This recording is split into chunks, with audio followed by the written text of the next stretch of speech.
Last week we started by introducing the matter of foot washing as an ordinance. We're not in any way examining the practice itself so far as is it found in the New Testament, etc. The question is, was foot washing commanded or instituted as an ordinance for the church? And we noted some of the groups that, and I told you that I had learned a lot about how many different groups practice this, but most of them practice it once a year. I did not know that the Catholic hierarchy practiced it, but that is also the case. But of course, most of us are familiar with, in our area, with the Free Will Baptist group, and they're generally associated with at least the doctrine of foot washing, although not so much the practice of it. And I went to their website. This is the North American Free Will Baptist Association. This is their website. And I looked at what's called their treatise, which is kind of a creed book of sorts. And I quoted a couple of this statements made on page 15 and page 40. And by the way, anybody can find this online. It's not like I have any special powers. It's right out there to be found. And on page 15, there's the mention that foot washing is one of three gospel ordinances: baptism, the Lord's Supper, and foot washing. And then on page 40, the statement that was made that there should be made provision for regularity. Provision for regularity. And of course, what prompted my interest in it was an account from more than 20 years ago when I was talking with a Free Will Baptist preacher, because I didn't know anything about the Free Will Baptist Church. We just didn't have a lot of them in where I grew up. A lot of Southern Baptists, a lot of General Baptists, a lot of Missionary Baptists, but not a lot of Free Will Baptists like we have in our area. And one of the things that he mentioned, because I inquired, noting that my dad's side of the family were all Southern Baptists, for what few there were that were religious. And the first thing that he mentioned obviously was, well, we believe in free will, that you can fall from grace, that's where the moniker comes from, the idea of having free will. And then he made the statement that we believe in foot washing. And without any further questions or inquiry, he asked about a half a dozen men who were standing there next to him that were members where he preached, and he asked them, he said, when was the last time we had a foot washing? And there was not one of those men, not the preacher, or not one of those half dozen or so men that could even provide a reasonable guesstimate as to the last time that they had observed a foot washing. And as I told you last week, in my mind I thought, well, if you believe it, you must not believe it very much if you can't remember the last time you observed it. And it just struck me, for somebody to tell me they believed in something, and especially to believe in it as an ordinance. Now, an ordinance means something that is commanded of the church to observe. And this is not just something that the church could do, like have a fellowship meal. The church can have fellowship meals, or the church doesn't have to have fellowship meals. There's nothing in the Bible that would forbid it, and there's nothing in the New Testament that commands it. But therefore, it's not an ordinance. Now, if the Lord told us that we were supposed to have a meal every Sunday, we'd have a meal every Sunday. It'd be an ordinance. It'd be something required of us. And, of course, we believe that the Lord's Supper is an ordinance, in that there's a command to observe it. There's the example of its observation. And with any ordinance, there is a time or a situation or a frequency attached to it. For example, if you want to refer to baptism as an ordinance, there's a time when baptism is to be practiced, and there's a frequency. The time is when a person believes the gospel. The frequency is once, and then it would be done. With the Lord's Supper, you have an ordinance in the fact that it's to be observed on the first day of every week. It's a weekly observance, and the elements are commanded. In other words, that it's unleavened bread, the fruit of the vine, And so there's a frequency to it, and therefore it would be an ordinance in that regard. But with this, there's no way to call it an ordinance if you don't ever practice it. Or there's no way to say you believe it's an ordinance if you don't practice it. And so we're looking at not did Jesus wash the disciples' feet, or not was it something that was done in the New Testament. The question is it an ordinance for the church? And so we noted, of course, what their statement is about it. But just to be honest with you, there's only 2 texts in the New Testament that have anything to do with this matter. Well, 3. There'll be 3 if you count Jesus' rebuke of Simon the Pharisee for not giving him water to wash his own feet. Remember when the woman washed his feet with her tears and dried it with her hair? And Simon said, if he knew what manner of woman this was that was, doing this, he wouldn't let him touch her. And Jesus basically said, Simon, I came to your house and you didn't wash my feet. You didn't even get so much as give me water to wash my own feet. This woman's washed my feet with her tears and dried them with her hair. So there's a statement there about foot washing in that context, but not in any kind of formal way, other than just this would be a natural practice, and if you were going to honor me, you would have at least given me some water to wash my own feet. But with regard to statements, in John 13, 1-15, we have Jesus after the conclusion of the Passover supper. And by the way, as best I can tell, now I said with a fairly large degree of certainty that because I made a note that BibleInfo.org or something like that made a statement that foot washing was done as a prerequisite to the Lord's Supper. But I pointed to John 13, 1 and 2, particularly verse 2, that says the supper was ended and then the washing took place. And so just to double check myself, I went back and I looked at all the context of the Lord's Supper and John's account, and I'm still fairly certain that the foot washing came after the observance of the Lord's Supper. But I could see how a person might draw the conclusion. So I don't want to be too firm on that matter and just say, hey, they're out and out wrong. So I want to be fair. That I went back and looked at it, and there is a possibility that perhaps it took place before the supper.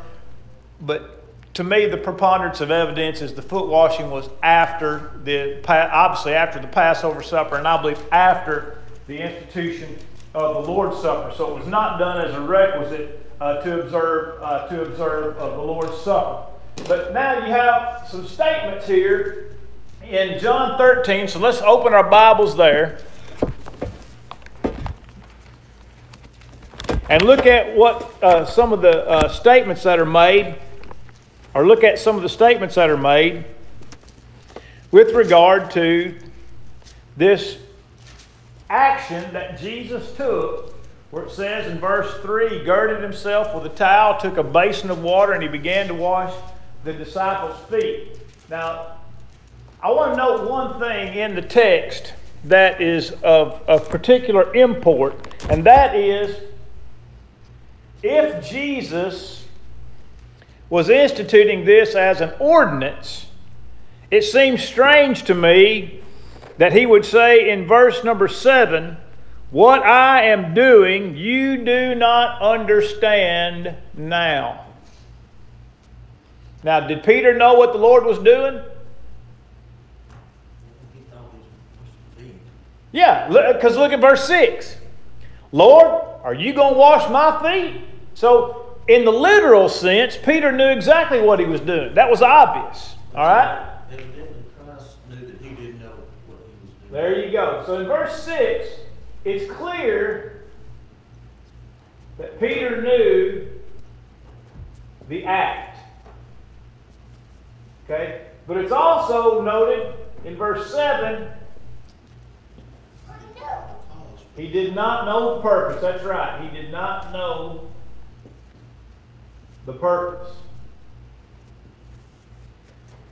Add to that, though, in verse 7, he did say that you will know. There you go. You don't know what I'm doing now, but you will know. In other words, there will be a time when you know. And so the idea that Jesus instituted this as an ordinance would seem odd that he would do so and say, you don't know what I'm doing. Even though he expressly said, Lord, are you going to wash my feet? So Peter did know what he was doing. But what Jesus is saying is you don't understand the significance of it. Now when Jesus instituted the Lord's Supper, he was very explicit, wasn't he? He took the bread and he broke it and he said, this is my body which is given for you. And then he took the cup and said, divide this among yourselves. And he took the cup and he gave thanks. He said, this is my blood of the new covenant, which is shed for many for the remission of sins. And so when Jesus instituted the Lord's Supper, he was very specific as to the elements and what those elements represented. All right? And so it seems strange to me that Jesus would be so explicit in his institution of the Lord's Supper and yet cryptic in the ordinance of the washing of feet. Note also from the text, I have given you an example. An example. Note also this. I have given you an example. Who's he talking to? Who's he? He's talking to the 12. That's right. He's talking to the apostles. Now, why, contextually speaking, why might Jesus perform such an act on the apostles at that time? Is there any background, anything going on among the apostles that might indicate that they didn't have the right mindset about who they were or what their mission might be?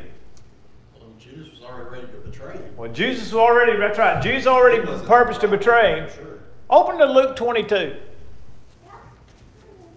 Open Luke 22. You can hold your spot there in John if you want. But look in verse, I believe it's verse 24.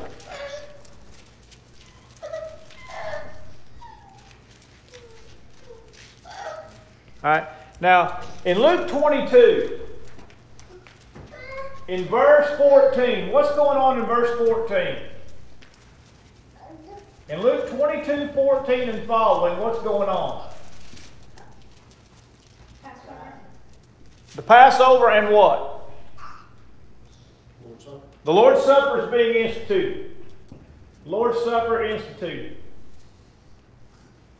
Right? But in Luke 22,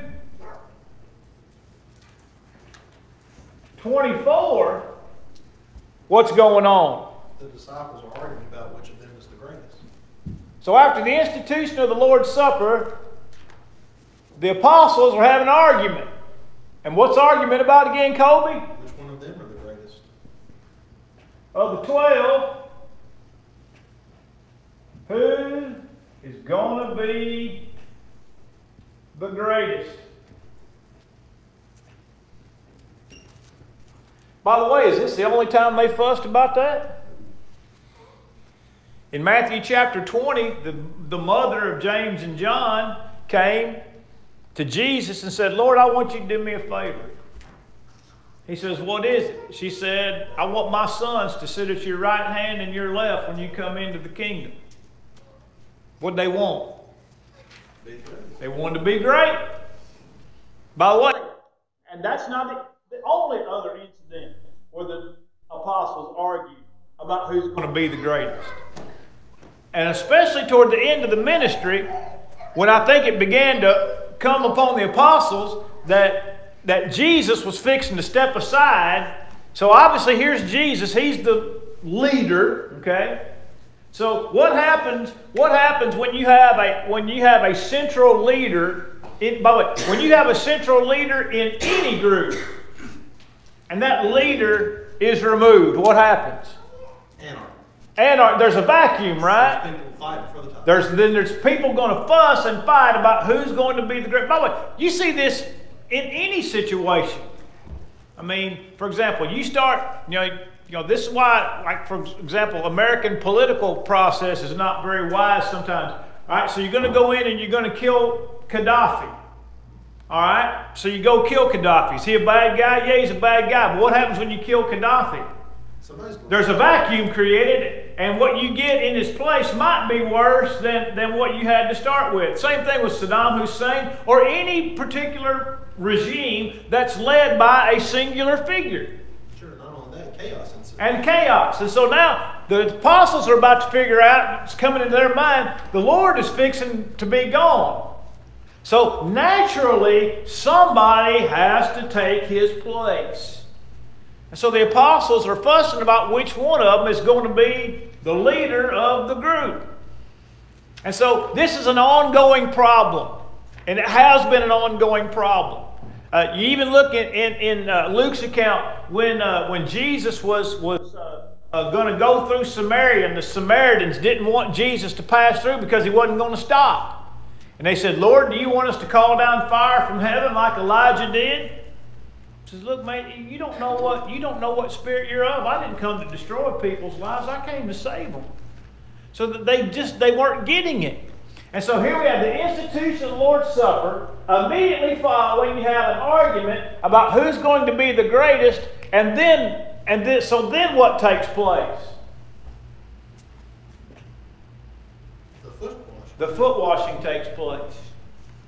There's the institution of the supper. There's arguments over who's going to be the greatest. And so in the midst of this unholy chaos among the disciples, Jesus washes the disciples' feet. So therefore, what is the purpose? What was the purpose of the foot? Was it because their feet were dirty? Did he wash their feet because their feet were dirty? No. They were not unclean. If you read a lot of the commentaries, they say, well, they were unclean because they had bathed, but they had walked to the place where the Passover was, and so their feet were dirty. So Jesus washed their feet kind of as a symbolic cleansing for them. No, the Bible doesn't say that. It doesn't say that at all. Jesus said, I've done this to give you an example. I didn't wash your feet because they were dirty. I didn't wash your feet because you became ceremonially unclean because you walked to this building to observe the Passover. So I washed your feet as an example. If I, your Lord and Master, have washed your feet, you also ought to wash one another's feet. So we see that Jesus expressly says, and by the way, when in the incident with Peter, when Peter said, Lord, are you going to wash my feet? He says, what I'm doing you don't understand now, but afterward you'll know. He said, Lord, you ain't never going to wash my feet. So he says, if I don't wash your feet, you have no part with me. So he says, well, don't just wash my feet, wash my head also.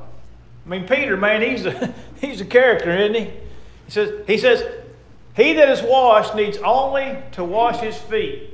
Says, for you are not all clean. Now, that's where some people get the mistake that he washed their feet because their feet were dirty. But the text explains it. It says, because he knew who it was that was going to betray him is the reason that he said, you are not all clean. Didn't have anything to do with dirty feet. Had to do with the dirty apostle.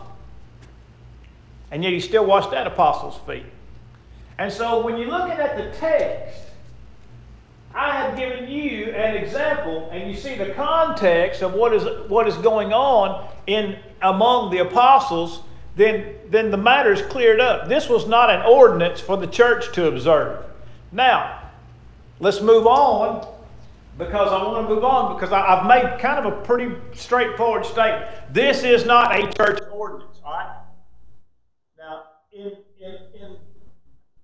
amidst of those that are practicing this, or claim to practice it, they almost always tie it to the observance of the Lord's Supper.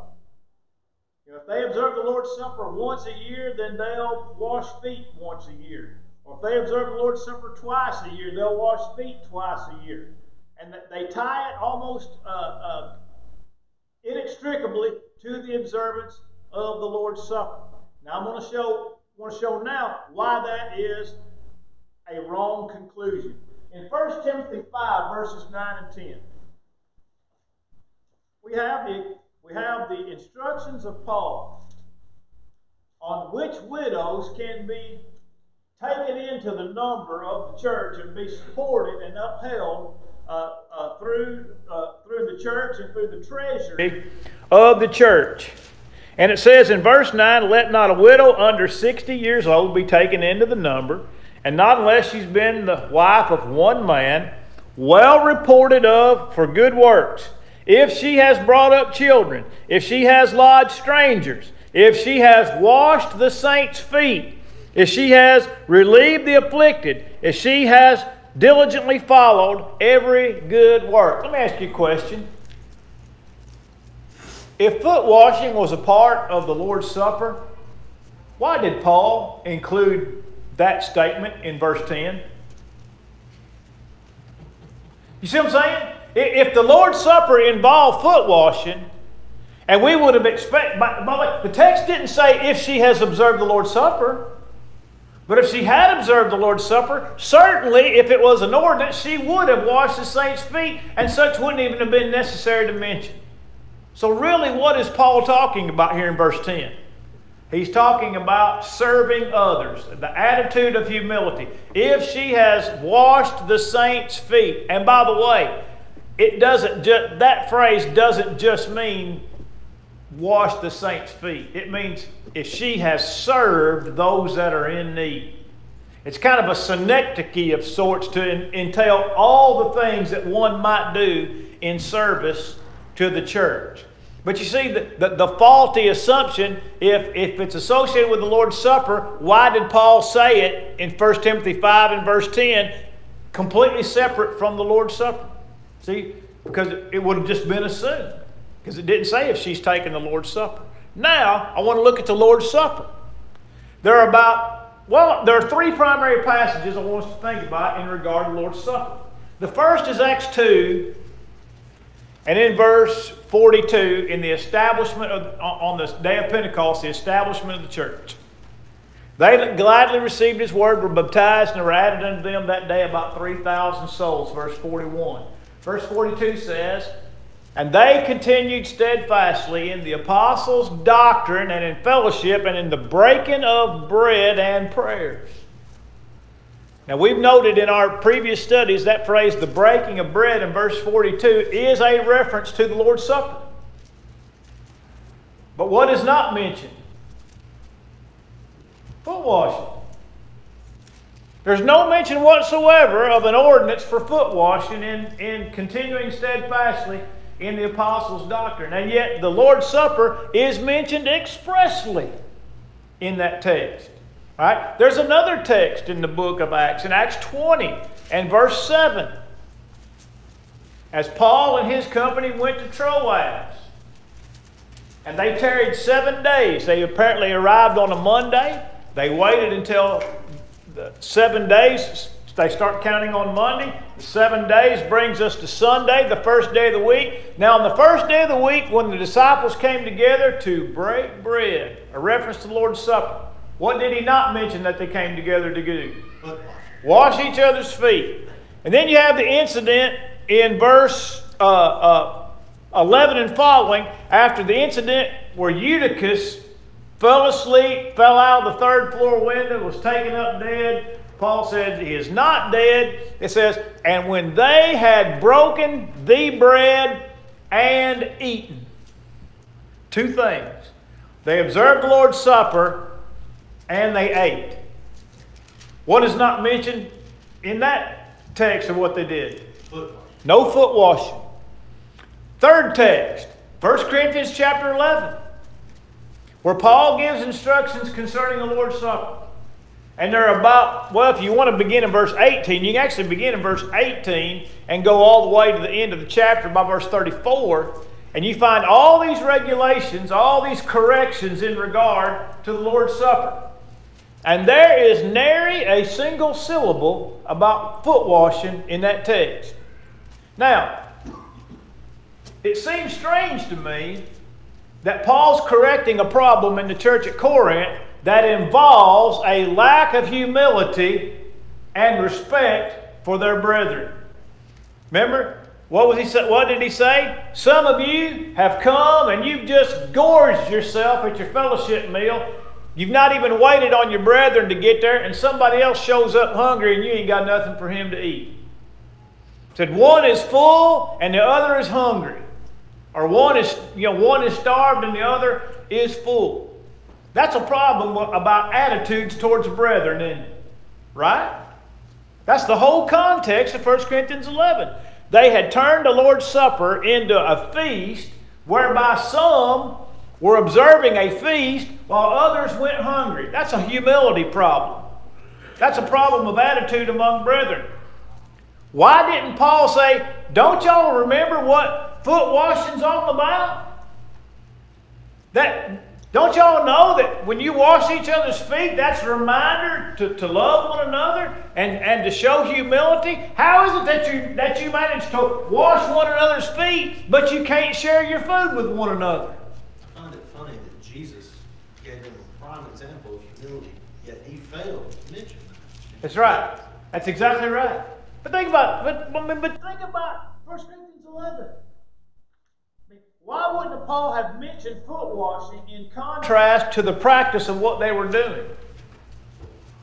I mean, do you really think that somebody that wouldn't share their food with their brethren would turn around and wash their brother's feet? I mean, do you see the inconsistency there? And so the three texts that we have in regard to, I didn't write down, but in 1 Corinthians 11 is you have a problem with the Lord's Supper. The problem deals with attitudes among brethren and a lack of humility and a lack of love for one another, and there's not one syllable about foot washing, either as an example or a reminder or anything else. Last thing I want to mention is this. I gave you these up here at the top.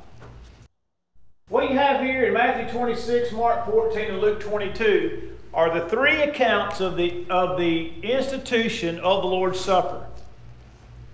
There is not one syllable about foot washing in any of those accounts.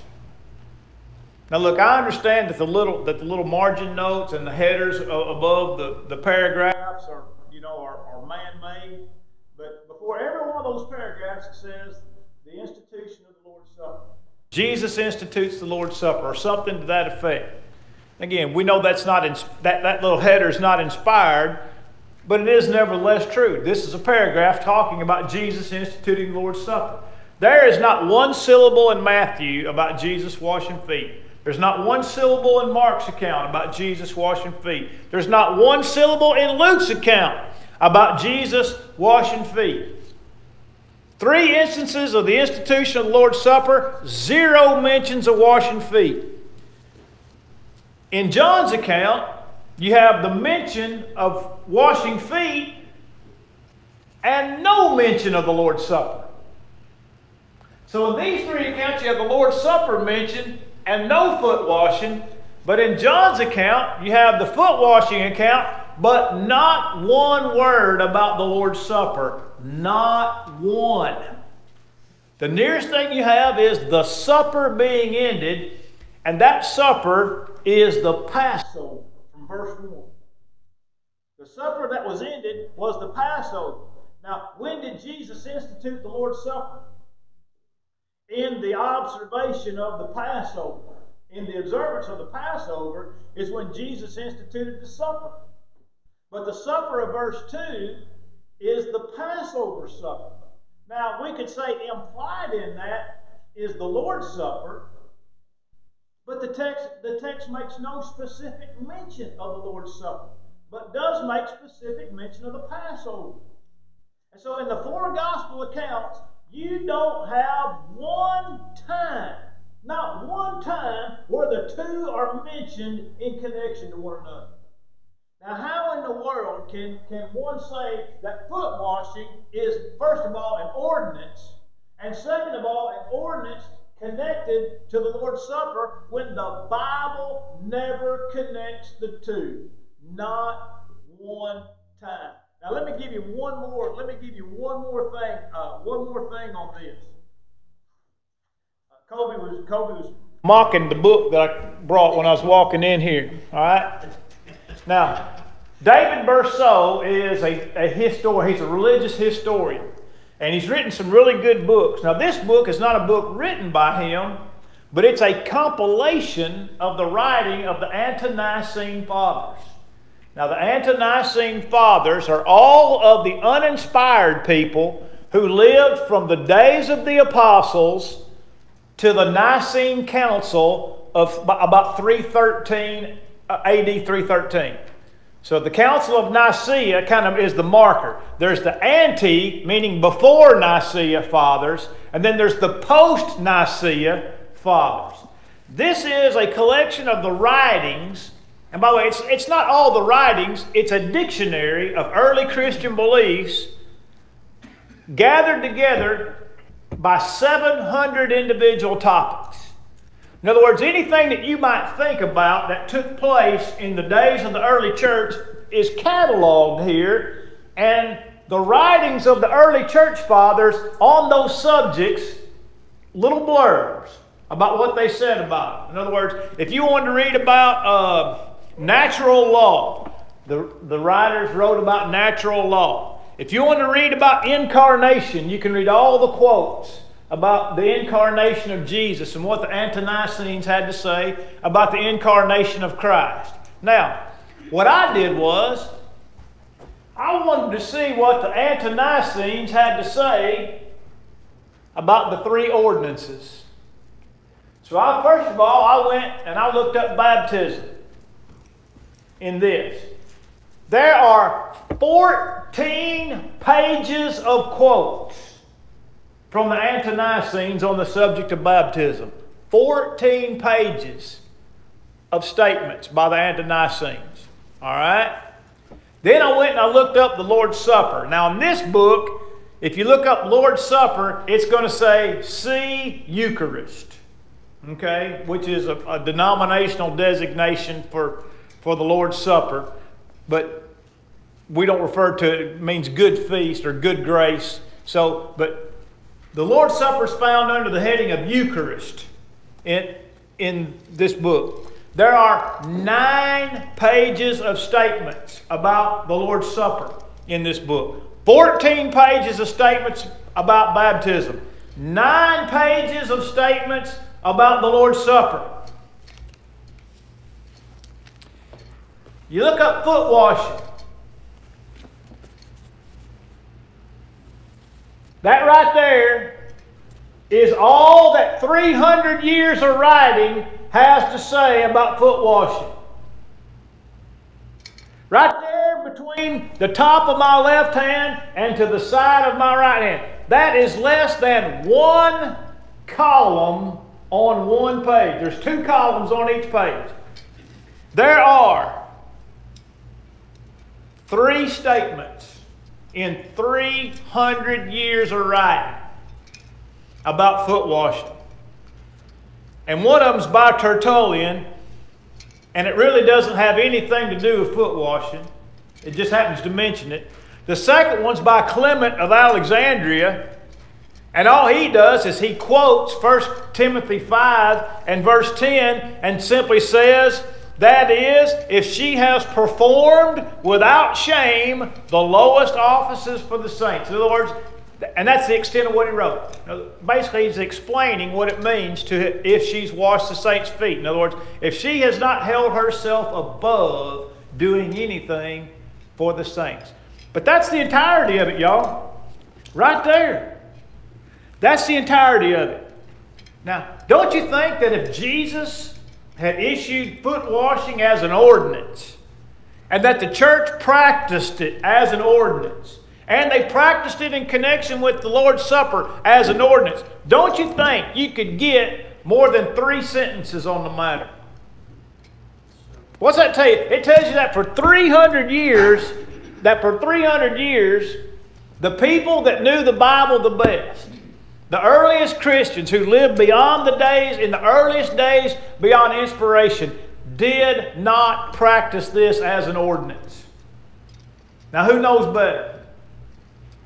You think about, who knows better about a situation? Those that lived it, lived closest to it, or those that came up with it 1900 years after the fact? So I think that says a lot. Now look, these guys aren't inspired. But my point is, none of them saw fit to write about it. And certainly not as an ordinance for the church. And so to me, that's a very, very telling statement. And so, so then I would ask the question, did Jesus institute foot washing as an ordinance? No, he did not. The early church did not practice it as an ordinance. There's no record of the church practicing it as an ordinance, and there's no record in the first 300 years of literature as the church practicing it as an ordinance. And so it's very clear from the biblical text and the extra biblical text in the days immediately following the New Testament. Now look, there's nothing in the Bible that says we can't do it. We can do it. There's nothing in the Bible that says you can't wash feet, right? And by the way, if we wanted to do it as a show of humility, we could do it. But to me, the problem is there was a purpose behind it in the first century. People had dirty feet. I mean, that's it. People had dirty feet. Most of them walked everywhere they went, and they wore sandals, and they got dirty feet, and their feet got sore, and they got tired, and they got cut and bruised, and everything else. And it showed hospitality and showed respect. But to do it today serves no purpose so far as a reason for it. In other words, we can wash one another's feet in other ways today.